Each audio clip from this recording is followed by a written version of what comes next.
Hi friends, ఈ video నచ్చితే తప్పకుండా సబ్స్క్రైబ్ చేయండి.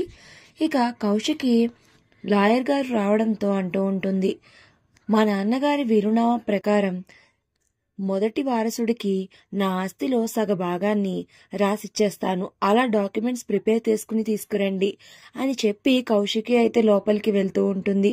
ఇక ఈ మాటలన్నీ నిషిక్ వినేస్తుంది.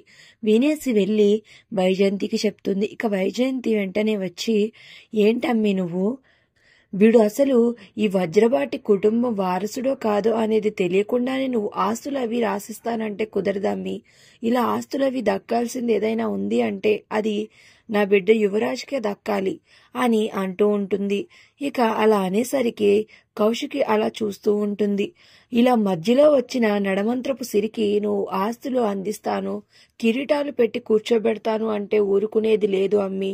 ఈ అబ్బాయి నిజంగా వారసుడు అయితే తగిన సాక్ష్యాలు చూపించమను. అలా సాక్ష్యాలు చూపించకుండా నువ్వు ఆస్తిని రాసిస్తాను అంటే కుదరదు. దీనికి నేను ఎట్టి పరిస్థితుల్లోనూ ఒప్పుకోను అని వైజయంతి అయితే తెగేసి అయితే చెప్పేస్తుంది. ఇక ఆ మాటలు వినగానే ధాత్రి ఇంకా కేదార్లు సైలెంట్ గా ఉండిపోతారు. ఇక అప్పుడు కౌశికి అంటూ ఉంటుంది, చూడు ధాత్రి, నువ్వు వజ్రపాటి వారసుడివి అని నిరూపించుకోవాలంటే తగిన సాక్ష్యాలు తేవలసిందే అని కౌశికి అయితే ధాత్రి ఇంకా కేదార్కి చెప్తూ ఉంటుంది. ఇక ధాత్రి ఆలోచిస్తూ ఉంటుంది. ఇక యువరాజ్ వాళ్ళ నాన్న ఏమీ చేయలేక అలా నిస్సహాయంగా కూర్చుని ఉండిపోతారు.